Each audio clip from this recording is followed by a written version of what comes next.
Bayangkan di sebuah sudut Jakarta yang tenang, sebuah berangkas ditemukan di dalam sebuah kafe di bilangan Jakarta Selatan dan dibongkar paksa oleh petugas dengan gergaji mesin. Di balik dinding yang disamarkan oleh lemari kayu bukan rahasia negara yang ditemukan, melainkan tumpukan emas seberat 74 kg dan tumpukan mata uang asing yang nilainya cukup untuk meruntuhkan moralitas satu institusi hukum. Tapi ini bukan sekedar cerita tentang korupsi. Ini adalah awal dari sebuah tragedi di mana aparat hukum saling mengunci. Militer berjaga di depan rumah pejabat dan kebenaran menjadi komoditas yang paling mahal harganya. Dan bersama Dars Kapital di episode kali ini, kita akan membedah bagaimana seorang jaksa agung muda menjadi pion dalam perang pengaruh yang tak pernah benar-benar selesai. Selamat datang di teater bayangan hukum politik di Indonesia.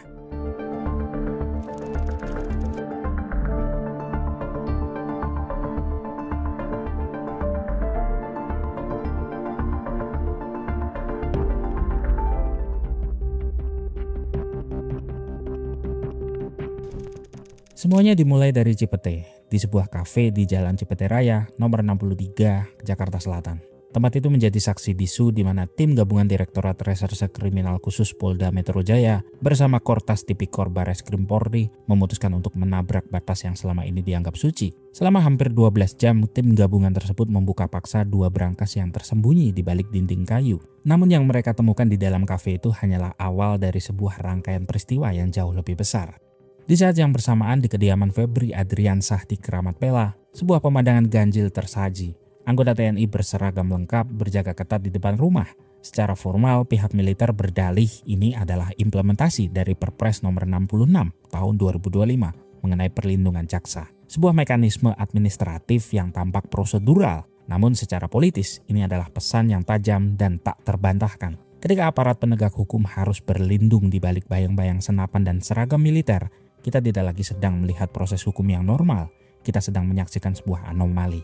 Kondisi ini membawa kita pada apa yang digambarkan oleh sosiolog politik Harold Lasswell sebagai the Garrison State. Dalam teori ini Lasswell menjelaskan situasi di mana spesialis kekerasan atau pihak militer dan aparat keamanan mulai mendominasi birokrasi sipil karena adanya ancaman nyata terhadap stabilitas kekuasaan. Kehadiran militer di sana bukan lagi tentang perlindungan subjek hukum, melainkan tentang pengukuhan garis pertahanan. Ini adalah indikator bahwa hukum sipil sudah tidak lagi cukup ampuh untuk melindungi aktor-aktor utamanya. Maka Cipete bukan sekedar lokasi penggeledahan, ia adalah titik nol dari sebuah retakan institusional. Di sana hukum tidak lagi berbicara lewat pasal atau bukti persidangan, melainkan beradu dengan kekuatan yang jauh lebih purba, yaitu kekuatan militer sebagai tameng kekuasaan. Ketegangan ini menandai berakhirnya era di mana Kejaksaan Agung bisa bergerak sendirian tanpa bayang-bayang kecurigaan. Di Cipete, benteng terakhir penegakan hukum kita telah menunjukkan celah pertamanya. Dan di balik celah itu, kita melihat sebuah perang yang sesungguhnya baru saja dimulai.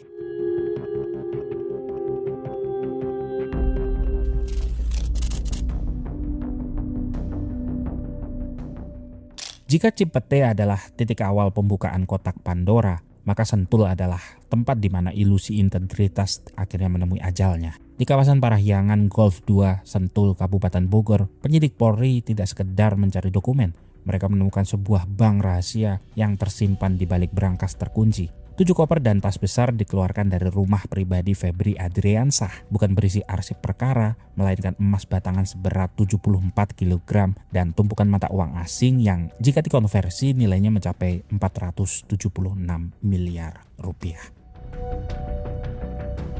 Febri Adriansah, sang jampitsus yang seharusnya menjadi garda terdepan dalam memberantas pencucian uang, kini berada di posisi yang sangat rentan. Di depan awak media, ia memberikan pembelaan yang dingin. Ia menyebut bahwa rumah di Sentul itu adalah properti pribadi yang sudah lama ia miliki. Dan aset-aset yang disita adalah sesuatu yang dapat dipertanggungjawabkan. Namun pernyataan ini justru menciptakan jurang kepercayaannya semakin dalam antara narasi pejabat publik dan realitas temuan penyidik. Dalam logika kekuasaan, emas seberat 74 kg bukanlah sekedar akumulasi kekayaan, ia adalah simbol dari akumulasi rente. Kita sedang melihat apa yang didefinisikan oleh ekonom Gordon Tullock sebagai rent seeking. Ini adalah kondisi di mana seorang penyelenggara negara menggunakan posisi strategisnya bukan untuk menciptakan nilai tambah bagi publik, melainkan untuk memanen keuntungan dari proyek-proyek negara. Dalam hal ini pusaran kasus di BUMN lainnya seperti pengadaan batubara PLN, Asabri, dan Krakatau Steel. Pertanyaannya menjadi sangat mendasar. Bagaimana seorang jaksa yang gajinya diatur oleh negara bisa menumpuk aset yang nilainya melampaui imajinasi publik? Pembelaan bahwa aset tersebut berasal dari pihak-pihak yang menerima kegiatan hanyalah cara halus untuk mengakui adanya aliran dana di luar sistem. Di sini rumah pribadi tersebut berubah fungsi. Ia bukan lagi tempat tinggal, melainkan berangkas penyimpanan bagi mesin uang politik yang selama ini bergerak di bawah radar. Ketika 74 kg emas itu diangkut dengan kendaraan taktis menuju markas kepolisian, yang hancur bukan hanya kredibilitas seorang individu, yang hancur adalah mitos bahwa Kejaksaan Agung selama kepemimpinan Prabowo Subianto adalah menara gading yang steril dari kotoran. Publik ini dipaksa menyaksikan bahwa di balik jubah toga keadilan ada kehidupan lain yang dijalankan dengan logika akumulasi kapital yang sangat rakus. Dan pada detik ini, narasi tentang integritas yang selama ini bangun perlahan runtuh menjadi debu di hadapan tumpukan uang miliaran dan logam mulia tersebut.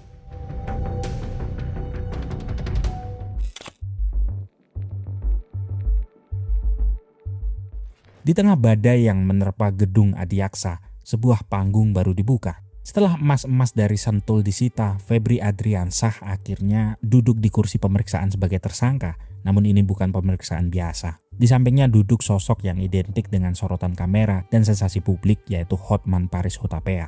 Sebanyak 18 pertanyaan diajukan, sebuah angka yang secara teknis mungkin tampak rutin. Namun secara simbolis ini adalah pernyataan perang terhadap narasi kepolisian. Kehadiran Hotman Paris bukanlah sebuah kebetulan hukum, ini adalah keputusan strategis yang presisi. Dalam studi sosiologi media, David Altidi merumuskan konsep media logik, yaitu sebuah kondisi di mana tindakan hukum saat ini tidak lagi hanya ditujukan untuk hakim di ruang pengadilan, melainkan untuk audiens di ruang publik. Dengan membawa pengacara yang paling berisik di republik ini, Febri sedang membangun sebuah shield atau perisai naratif. Pesannya sangat jelas bahwa dia bukanlah tersangka yang bisa dihakimi oleh opini publik begitu saja. Dia adalah tokoh yang memiliki panggung dan panggung itu sedang disiapkan untuk memenangkan perang persepsi sebelum kasus ini mencapai meja hijau.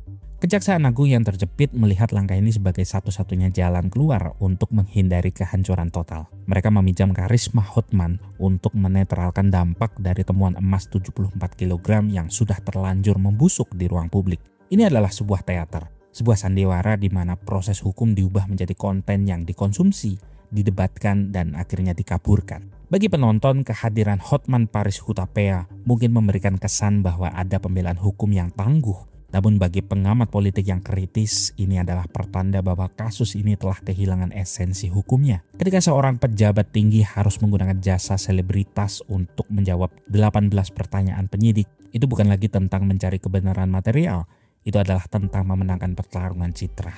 Febri sadar bahwa jika dia hanya mengandalkan prosedur hukum, dia akan hancur dalam hitungan hari. Maka dia memilih untuk memindahkan medan pertempuran dari ruang interogasi yang dingin dan rahasia ke panggung media yang hangat dan penuh teriakan. Di bagian ini, hukum akhirnya tunduk pada logika panggung, di mana yang paling nyaring suaranya, itulah yang dianggap benar di mata sebagian rakyat.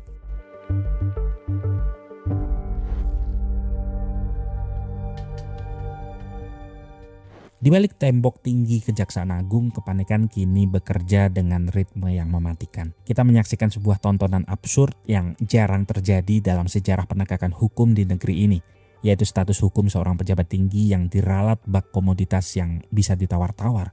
Hari ini Febri Adriansah disebut sebagai saksi, besoknya tersangka, lalu kembali menjadi saksi, sebelum akhirnya ditegaskan kembali sebagai tersangka oleh Kejagung sendiri. Ini bukan sekedar kekeliruan administratif, ini adalah cerminan dari birokratik panik. Ketika institusi berada di ambang keruntuhan, logika hukum seringkali dikorbankan demi menyelamatkan reputasi korps. Graham Allison dalam teorinya tentang birokratik politik mengingatkan kita bahwa keputusan di tingkat elit pemerintahan seringkali bukanlah hasil dari pencarian kebenaran, melainkan hasil dari negosiasi internal yang brutal untuk memastikan kepentingan institusi tetap terlindungi. Anang Supriyatna selaku juru bicara Kejaksaan Agung akhirnya harus melakukan manuver yang canggung. Pernyataan yang simpang siur ini sebenarnya adalah sinyal bahwa di dalam tubuh kejaksaan sedang terjadi pergulatan faksi yang luar biasa. Mereka mencoba menahan gempuran bukti yang dibawa oleh penyidik Polri, sembari mati-matian menjaga agar nama baik instansi mereka tidak ikut terseret ke dalam lubang hitam korupsi batubara, Asabri, dan Krakatau Steel. Permainan status ini menunjukkan bahwa bagi mereka, hukum hanyalah instrumen fleksibel. Ketika tekanan publik terlalu besar, mereka menetapkan status tersangka untuk meredam amarah. Namun ketika garis komando merasa posisinya terancam, status itu ditarik kembali untuk memberi ruang bagi negosiasi di balik layar. Publik ini disuguhkan pada realitas yang getir, bahwa penetapan tersangka tidak lagi didasarkan pada kumpulan alat bukti yang sah sebagaimana termaktub dalam hukum acara, melainkan berdasarkan kesepakatan politik di antara elit penegak hukum. Kita sedang melihat sebuah lembaga yang sedang berusaha menjahit luka-lukanya sendiri dengan benang yang sudah lapuk. Mereka mencoba mengontrol narasi agar skandal ini tidak merembet ke level yang lebih tinggi. Namun setiap upaya untuk meralat justru semakin memperlihatkan bahwa ada sesuatu yang sangat busuk yang sedang disembunyikan di balik ruang kerja Jaksa Agung muda.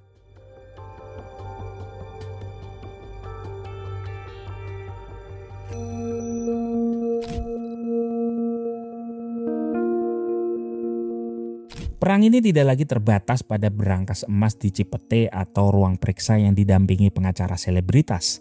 Konflik telah bermutasi menjadi sebuah operasi sistematis yang melibatkan instrumen baru yaitu Badan Gizi Nasional atau BGN dan pembentukan apa yang disebut sebagai Tim 9. Menghadapi skandal korupsi yang menjerat mantan pejabat elit mereka sendiri, Kejaksaan Agung mengambil langkah ekstrim.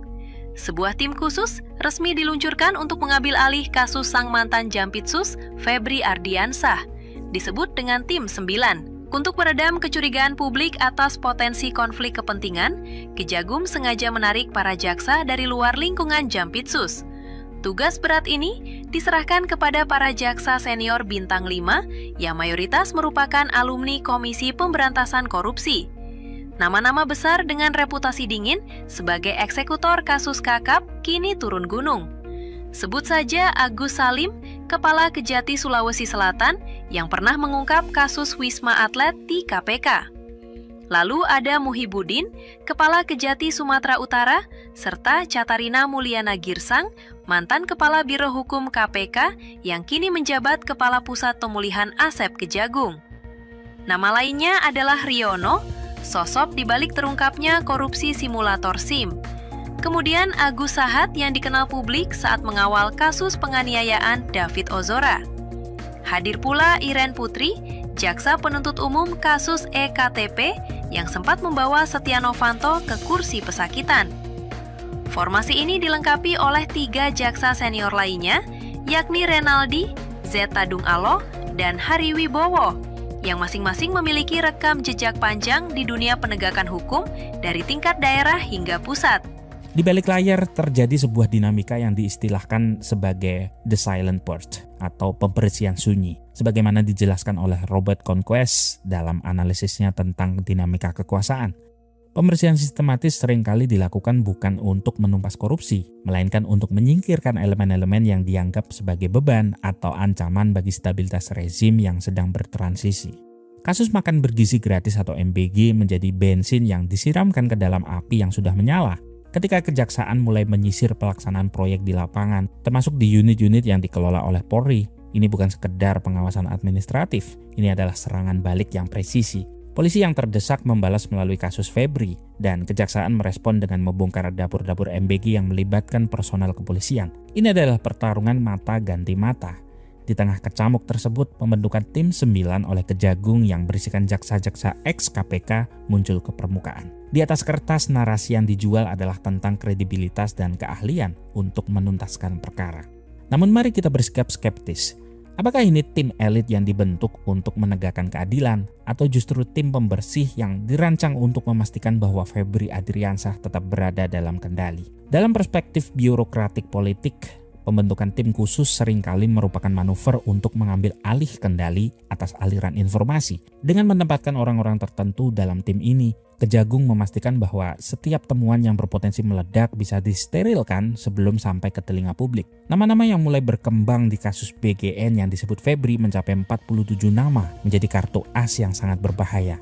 Setiap nama yang disebut adalah potensi peluru yang bisa menembak siapa saja di jajaran elit.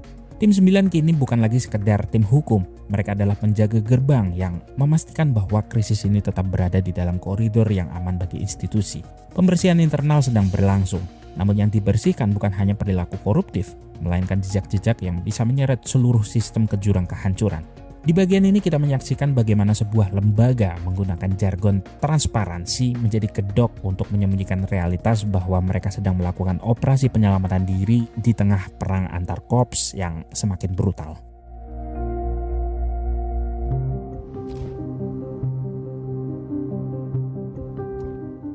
Ketika debu dari penggeledahan mulai mengendap, yang tertinggal di permukaan bukanlah hukum, melainkan bangkai dari ego sektoral yang membusuk. Kasus Asabri, Krakatau Steel, hingga manipulasi pasokan batubara yang menyebabkan pemadaman listrik masif di Sumatera dan sebagian Jawa bukanlah sekedar kasus korupsi biasa. Mereka adalah medan tempur di mana Polri dan Kejaksaan Agung saling beradu nyali untuk membuktikan siapa yang memegang kendali atas urat nadi hukum ekonomi negara. Kita sedang menyaksikan manifestasi sempurna dari apa yang disebut Jon von Neumann sebagai zero-sum game. Dalam logika ini, setiap keuntungan bagi satu lembaga otomatis dianggap sebagai kehancuran bagi lembaga lainnya. Tidak ada ruang untuk kolaborasi, tidak ada ruang untuk kebenaran objektif. Ketika Polri menaikkan status perkara korupsi batubara ke tahap penyidikan dan menyebut kerugian negara mencapai 5 triliun, mereka sedang tidak hanya mengejar pelaku korupsi, mereka sedang menargetkan jantung reputasi kejaksaan yang selama ini mengklaim diri sebagai satu-satunya lembaga pemberantas korupsi paling bersih di negara ini. Ego sektoral ini bukanlah barang baru, ia adalah warisan dari cicak versus buaya yang terus berevolusi. Hanya saja kali ini skalanya jauh lebih masif dan destruktif. Surat edaran rahasia dari Jamintel yang bocor ke publik, yang berisi instruksi peningkatan kewaspadaan dan perintah bagi seluruh jajaran untuk menghindari komentar mengenai perkara yang sedang ditangani aparat lain, adalah bukti betapa paranoidnya kedua institusi ini. Mereka tidak lagi saling berkoordinasi, mereka saling mengawasi dan saling menyadap. Di dalam kerangka birokratik politik, tindakan saling serang ini adalah upaya untuk mengamankan wilayah kekuasaan. Ketika kejaksaan mulai menyisir dapur MBG milik Polri di Jawa Tengah, mereka sedang mengirimkan pesan ancaman yang sangat jelas, yaitu jangan bermain-main dengan kami atau kami akan membongkar apa yang kalian sembunyikan. Begitu pula sebaliknya.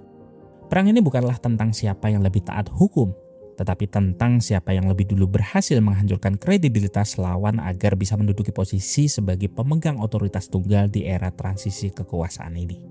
Pada akhirnya, korban utama dari perang ego sektoral ini adalah negara itu sendiri. Penegakan hukum telah terdistorsi menjadi sekedar instrumen balas dendam antar korps, sementara para petinggi sibuk menatap bidak catur dan menyusun strategi untuk saling menjatuhkan. Rakyat hanya disuguhi teater retorika, di mana keadilan tidak lagi menjadi tujuan, melainkan hanya sekedar komoditas yang dikorbankan demi menjaga ego institusi yang tak pernah padam.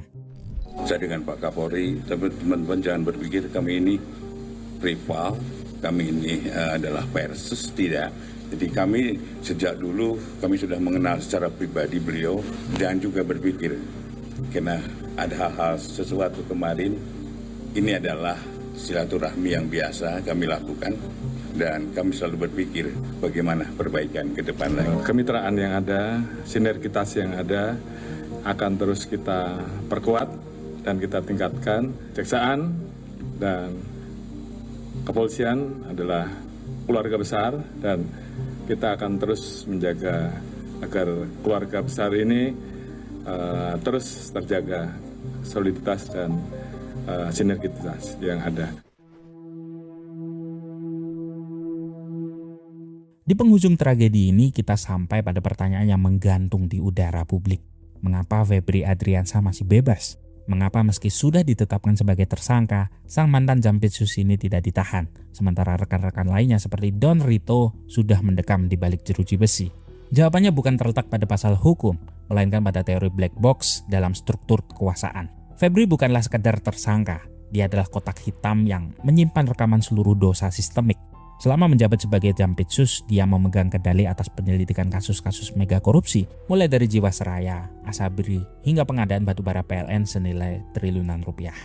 Dia adalah orang yang tahu di mana letak kelemahan setiap jaring laba-laba, dan dia adalah orang yang tahu siapa saja tangan-tangannya selama ini menarik benang di balik layar. Jika dia dipenjara, maka ada risiko besar dia akan bernyanyi, dan jika dia mulai bernyanyi, apa yang akan terbongkar bukan lagi sekedar aliran dana triliunan rupiah, melainkan fondasi rapuh dari tatanan elit negara ini. Dalam kajian The Deep State oleh Peter Dale Scott, kita seringkali melihat adanya jaringan informal yang bekerja di bawah struktur negara yang formal.